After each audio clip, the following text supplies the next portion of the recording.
السلام عليكم ورحمة الله وبركاته، ازيكم عاملين ايه؟ اهلا بيكم معايا في فيديو جديد. بحب اشكر كل اخت واخ دخلوا عندي في القناة واشتركوا فيها ونوروني وكتبوا لي كومنت حلو. بس لو اول مرة تشوفوني، انا اسمي منى ودي قناتي. اشتركوا في القناة وفعلوا زر جرس التنبيه عشان يوصلكم اشعار بكل وصفة جديدة بنزلها على القناة. فيديو النهاردة يا جماعة حلو جدا جدا جدا، بس كملوا الفيديو لحد الاخر عشان هنحل مشاكل الكيك النهاردة. هخليكي النهاردة في الفيديو ده تعملي كيكة يومية وانتي ضامنة 100% ان هي تطلع معاكي زي القمر كده، وتعرفي تشكليها كده بأسهل حاجة عندك وأبسط حاجة عندك. تمام. بصوا بقى قطمة الكيك النهاردة متماسكة ازاي. بصوا مش مفرولة، مش غامقة. تمام. السمك بتاعها حلو قوي، يقدر اي طفل يمسكها، اي كبير اي صغير. العلو بتاعها كان مناسب جدا. تمام. يلا بينا بقى نشوف المقادير وطريقة التحضير، نشوف عملناها ازاي. بس كملوا الفيديو لحد الاخر. تمام. واكتبي لي كومنت حلو عشان الكومنت بيرفع الفيديو، عشان اكبر قدر من الناس يستفاد من الوصفة.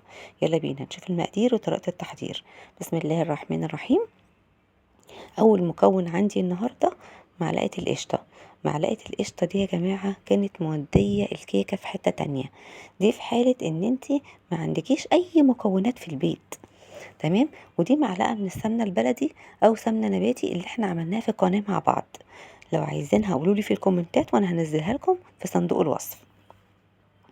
دي كوبايه من السكر، معلقة السمنة البلدي مع القشطة مع السكر، وانتي بتضربيهم كده هتشمي اجمل ريحة بتاعت زمان.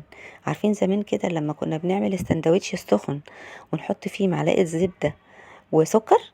هو ده الريحة دي. ولو دقتيهم كده هتلاقيهم الطعم ده. حاجة كده بتاعت زمان كده، حاجة أصلية، حاجة طعمها حلو. خلت الكيكة بتاعت النهاردة كأنك عاملاها بالسمنة البلدي. يعني هي قشطة يعني سمنة بلدي، معلقة السمنة البلدي دي في حتة تانية، يعني ودت الكيكة في حتة تانية. في الوقت ده تقدري تحطي ربع كوباية من الزيت أو نص كوباية من الزيت، مفيش أي مشكلة، برضو هتخلي الكيكة بتاعتك قمر. تمام. بس أنا حبيت أقتصد في المكونات بتاعتها. دول 3 بيضات. هنزل البيض بتاعي واحدة واحدة. تمام. البيض يبقى معاكي بدرجة حرارة المطبخ.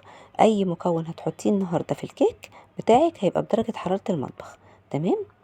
هنزل البيض، اول بيضة لما تختفي هنزل بالتانية. تمام. كل الخطوات دي خطوات بتنجح الكيكة معاكي. تمام. بس تصبري كده لحد الاخر. انت لما هتعمليها مش هتاخد معاكي 5 دقايق. نزلت البيض عشان منساش انزل بكيس من الفانيليا، ودي 3 بيضة. الكيكة بتاعت النهاردة دي تقدري تعمليها ببيضتين، تقدري تعمليها ب3 بيضات، تقدري تعمليها ب4 بيضات. ليكي حرية الاختيار على حسب امكانياتك. تمام. مش هتفرق خالص، هي الكيك هيفرق معاها في الهيشان، هيعليها اكتر. تمام. طبعا قيمة غذائية اكتر، بس كل واحد حسب مقدرته. ضفت هنا كوباية من الحليب برضو دافية كده بدرجة حرارة المطبخ. بنزل بقى بالسوائل كلها مع بعضها. معلقة الخل دي بتودي الكيكة بتاعتك دي في حتة تانية. هنا دول كوبايتين ونص من الدقيق، حطيت كوبايتين وربع. تمام. شلت معلقتين 3 وضفت مكانهم نشا. دول 3 معالق من النشا، وذرة الملح منساهاش، وكيس من البيكنج باودر. خلاص. واقلب بقى لحد المكونات بتاعتي دي كلها ما تختفي. طيب في الوقت ده احنا ضفنا المكونات الجافة كلها مع بعضها. تمام. على المواد السائلة. لو الكيك بتاعك طلع تقيل شوية وحسيتي انه تقيل، عادي مفيش اي مشكلة. ضيفي يا مية يا لبن، يا شوية من المية يا شوية من اللبن، معلقتين معلقتين كده ما تزوديش. تمام. ضيفي يعني المواد السائلة دي بالتدريج. خلاص عشان ما تضطريش تضيفي دقيق تاني والكيك بتاعك مش هيبقى مظبوط خالص. قلنا كده كل الاحتمالات اللي ايه ممكن تقابلك في صينية الكيكة. خلاص بطنت هنا صينية بالدقيق وبالزيت. ليه بطنتها بالدقيق وبالزيت؟ انا كنت ممكن ادهنها بالزبدة بس او بالسمنة بس عشان لما اجي اقلبها. خلاص. خلاص هنزل الخليط بتاعي كده في الصينية، واكون مسخنة الفرن قبلها بدقيقتين 3. يعني ما تكونش الفرن بتاعت الكيكة يا جماعة متبقاش سخنة جدا، لا بيبقى السخونية بتاعتها وسط يعني، وانت بتعملي فيها كده. تمام. خلاص انا هو شغلت الفرن دلوقتي. خلاص، وسبتها دقيقتين كده لما الفرن سخنت عندي. خلاص عطيتها خبطتين كده عشان اي فقاعات فيها بتطلع منها. تمام، ودخلتها الفرن على درجة حرارة كام؟ 180. بصوا يا جماعة، الكيك ده مش هيطلع معاكي احمر قوي. لما لقيتها في المرحلة دي دخلت السكينة طلعتها، لقيتها استوت، شغلت الشواية، بس انا نسيت الشواية شوية. خلاص دي ما عطتنيش اي مشكلة. خلاص، بصوا حتى على الحروف كده هتلاقوها فاتحة. هي بس الحتة اللي في النص دي غمقت مني شوية عشان الشواية. كان ممكن كمان، انا ندمت كمان ان انا شغلت عليها الشواية. اللي لما بتشغلي الشواية بتنشف الوش. هي الكيكة دي خلاص انا هشكلها، فهي لو فاتحة كده بتبقى قمر قمر قمر، وبتبقى كمان طرية. ومعلومة النهاردة كمان يا جماعة، معلش انا قايلها لكم في اخر الفيديو، الكيك ما تسويهوش لحد في الفرن لحد ما وشه يحمر، ما تسيبوهوش لحد ما وشه يحمر قوي. تمام. ليه؟ علشان خاطر بينشف الكيك، والقطعية بتاعته بتبقى ناشفة، ولو ما بيقعدش معاكي، ما بيقعد معاكي يوم واتنين بينشف جدا. خلاص، لكن فدي فكرة ان انت عايزة الكيك بتاعك يقعد طري يوم واتنين معاكي وتلاتة، ما تسويش الكيك زيادة عن اللازم.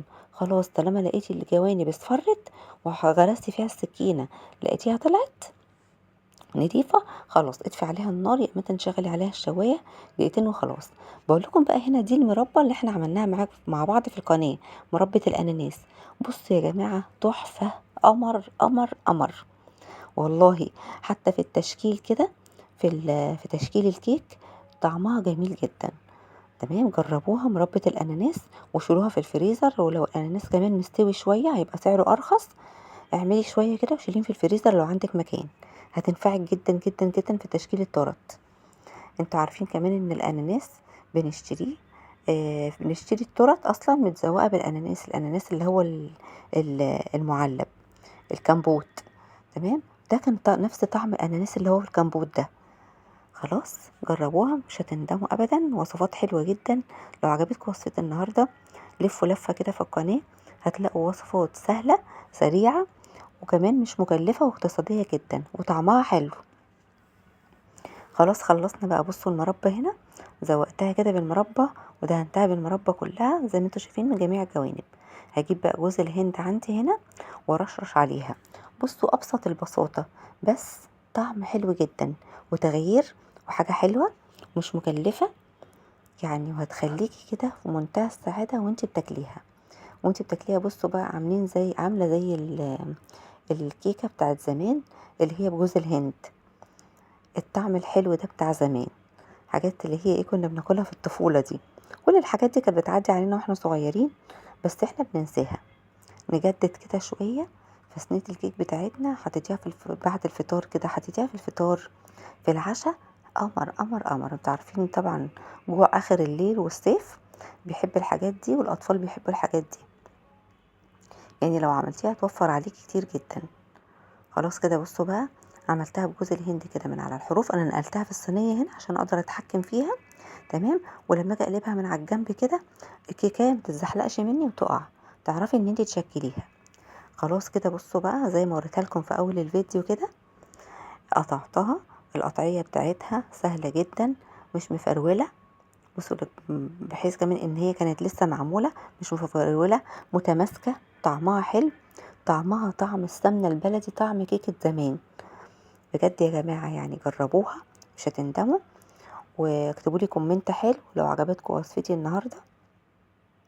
وما تنسوش تحطوا اللايك في الفيديو عشان اللايك بيرفع الفيديو، وتشيروا الفيديو لأكبر عدد ممكن من صحابكم وقرايبكم. شايفين بقى؟ بصوا حاجة كده تشرف بجد، حاجة كده زي القمر.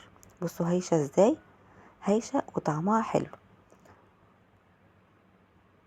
بصوا الجمال، ما شاء الله، حلوة جدا جدا جدا.